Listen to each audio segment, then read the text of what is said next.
आज केंद्रीय गृह मंत्री अमित शाह ने एक ऐसा बिल पेश किया कि बिल पेश करते ही पूरा विपक्ष तिलमिला उठा। और केवल तिलमिलाया ही नहीं, अमित शाह की तरफ जो बिल की कॉपी थी उसको फाड़ कर भी फेंका।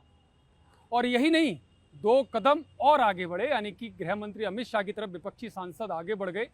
उनको रोकने की कोशिश हुई तो नौबत हाथापाई तक पहुंच गई, और दूसरे शब्दों में कहें तो हाथापाई होते होते रुक गई। आखिरकार ऐसा क्या था बिल में कि नौबत यहां तक पहुंच गई, ये मैं आपको बताऊंगा। नमस्कार, मैं हूं यतेंद्र शर्मा और आज कड़क में चर्चा उस विधेयक की जो संविधान संशोधन विधेयक बिल आज सरकार के द्वारा पेश किया गया। लेकिन ऐसा हुआ कि पेश करते ही नौबत गर्मा गर्मी यानी कि हाथापाई तक पहुंचने की नौबत आ गई। वो बिल है केंद्रीय जो संशोधन बिल, संविधान संशोधन विधेयक बिल 130वां संशोधन। ये बिल पेश किया गया लोकसभा में, और इस बिल के प्रावधानों को लेकर सियासी गलियारों में काफ़ी चर्चा हुई।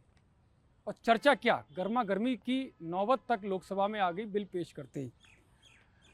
आपको याद होगा जब अरविंद केजरीवाल दिल्ली के मुख्यमंत्री थे तब उनके ऊपर आरोप लगे, शराब घोटाले में उनका नाम आया। शराब घोटाले सहित और भी कुछ ऐसे घोटाले थे जिनमें उनके मंत्रियों का नाम आया, और परिणाम ये हुआ कि उनके मंत्री पहले गिरफ्तार हुए, और बाद में जब जांच आगे बढ़ी तो मुख्यमंत्री केजरीवाल, तत्कालीन मुख्यमंत्री केजरीवाल भी उस चपेटे में आ गए, यानी कि उस घेरे में आ गए, और उनकी भी गिरफ्तारी हुई। लेकिन केजरीवाल ने साफ तौर पर कह दिया कि कानून उनको इस्तीफ़ा देने के लिए नहीं कहता जब तक वो दोषी सिद्ध ना हो जाएं। हालांकि अब तक की परंपरा ये थी कि जब भी किसी मंत्री के ऊपर, गृह मंत्री के ऊपर या कोई भी मुख्यमंत्री के ऊपर जब इस तरह के आरोप लगते थे, एफआईआर दर्ज होती थी, तो नैतिकता के आधार पर वो इस्तीफ़ा देते थे। लेकिन कानून की खामियों का फ़ायदा उठाकर तत्कालीन मुख्यमंत्री अरविंद केजरीवाल ने उसका फ़ायदा उठाया, और उन्होंने ऐलान कर दिया कि मैं इस्तीफ़ा नहीं दूंगा और जेल के अंदर से ही सरकार चलाऊंगा। और सरकार चलाकर उन्होंने दिखाई। लेकिन इसका खामियाजा किसको उठाना पड़ा? दिल्ली की उस जनता को जिन्होंने बड़े विश्वास के साथ उनको चुनकर भेजा, दिल्ली के उस वोटर को जिन्होंने आंख बंद करके केजरीवाल पर विश्वास किया, लेकिन सियासी लोभ में या सियासी स्वार्थ में, वो कुर्सी के लालच में कुर्सी को छोड़ना नहीं चाहते थे। हालांकि बाद में रिजल्ट क्या आया वो सबके सामने है कि किस तरह से तख्ता पलट हुआ, किस तरह से उनको अपनी सत्ता गंवानी पड़ी। जिस कुर्सी के लालच में शीश महल तक बना दिया, वो सब कुछ छोड़ने को मजबूर होना पड़ा, क्योंकि जनता है और जनता सब कुछ जानती है, और समय आने पर वो किसी को भी नहीं बख्शती। हालांकि इस तरह की नौबत फिर से ना आए, इस तरह की नौबत केवल ना मुख्यमंत्री करे, ना केंद्रीय मंत्री करे, ना और यहाँ तक कि प्रधानमंत्री ना करे, इसके लिए मोदी सरकार एक सख्त विधेयक लेकर आई। और उस विधेयक में साफ है, उसकी जद में ना केवल मुख्यमंत्री केंद्र शासित प्रदेश का, ना उसका कोई मंत्री, यहाँ तक कि भारत सरकार का मंत्री, और यहाँ तक कि भारत सरकार यानी कि देश का प्रधानमंत्री भी उससे बच नहीं सकता।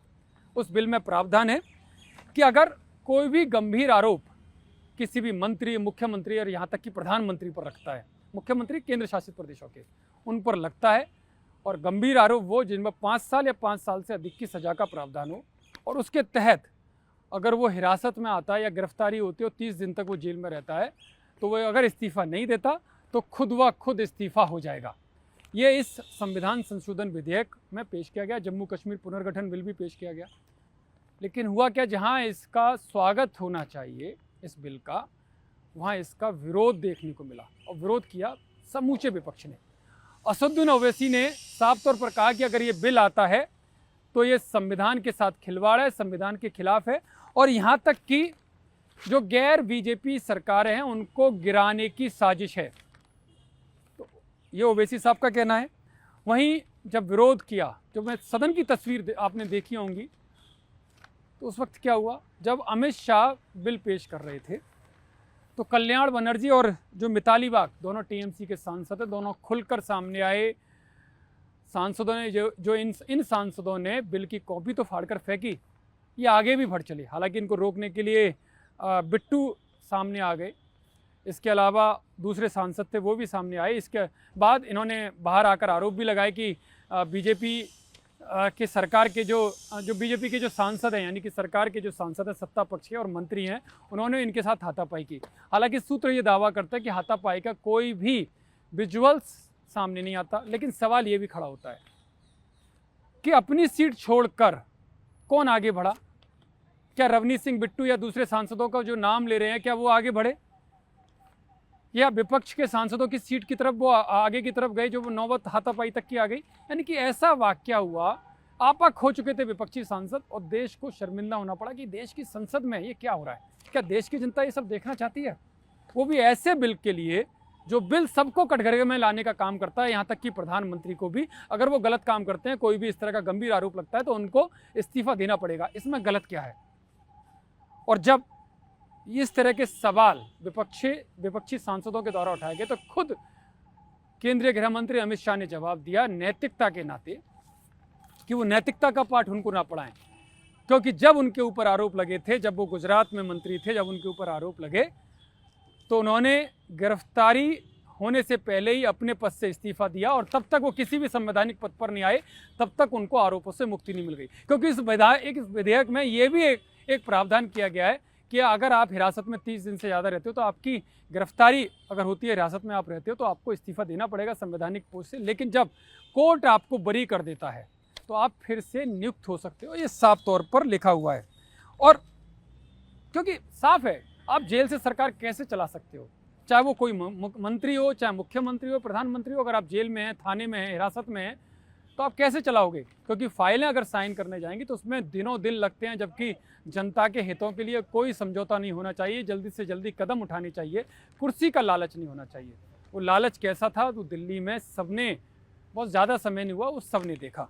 तो ऐसे में वो स्थिति फिर से ना आए, इसको लेकर ये प्रावधान किया गया। और इसमें डरने की क्या बात?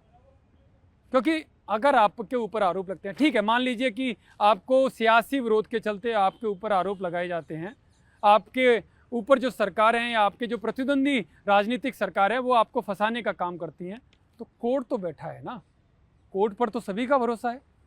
अगर आप वहाँ सबूत सामने रखेंगे कि आप बेगुनाह हैं, तो चलो एक बार को मान लो कि आपको इस्तीफा देना पड़ता है, लेकिन दोषी देने का काम वो जांच एजेंसियां नहीं करती, जिनके ऊपर आरोप लगा रहे हो कि सरकार के इशारे पर वो जांच एजेंसी आपको गिरफ्तार कर लेंगी या आपकी सरकार को अस्थिर करने का प्रयास करेंगी। आप बेगुनाह होकर आएंगे तो जनता की नज़र में आप बड़े हीरो बन जाएंगे। तो क्या आपको कोर्ट पर विश्वास नहीं है? क्या आपको इस देश के संविधान पर विश्वास नहीं है? क्या आपको देश की न्याय व्यवस्था पर विश्वास नहीं है? तो ये विश्वास करना होगा। इस सबको जनता देख भी रही है, पढ़ भी रही है, क्योंकि ये बिल एक ऐसा बिल है जो गंभीर अपराधों में देश के प्रधानमंत्री को भी नहीं छोड़ता। क्योंकि बात नैतिकता की तो उसका जवाब गृह मंत्री अमित शाह ने दिया कि आरोप लगते हैं और इस तरह की गिरफ्तारी होती है तो डरना नहीं चाहिए, क्योंकि नेता वही है जो जनहित में, देश हित में आगे बढ़कर वो बिना डरे सामने आता है और कोर्ट के सामने, क्योंकि संविधान की आप बात करते हो तो संविधान के अनुसार कानून, संविधान के मुताबिक कानून है और कानून के मुताबिक आपको पूरा हक है अपनी लड़ाई लड़ने का, और उस लड़ाई में आप जीत कर आते हैं तो आपको फिर से उस पोस्ट पर, उस संवैधानिक पद पर बैठने से कोई नहीं रोक सकता, भले ही चाहे उस वक्त हट जाएं। लेकिन आपकी लड़ाई, जिस तरह से अमित शाह ने जवाब दिया पूरे विपक्ष को कि वो भी लड़कर आए और जब बरी हुए तब वो संवैधानिक पोस्ट पर हुए, तो ऐसा करने से विपक्ष के नेताओं को कौन रोकता है? तो ये सवाल मैं आप पर छोड़ता हूं कि आखिरकार इस बिल में ऐसा क्या है कि आज देश की संसद में ये तस्वीरें आपको देखने को मिली।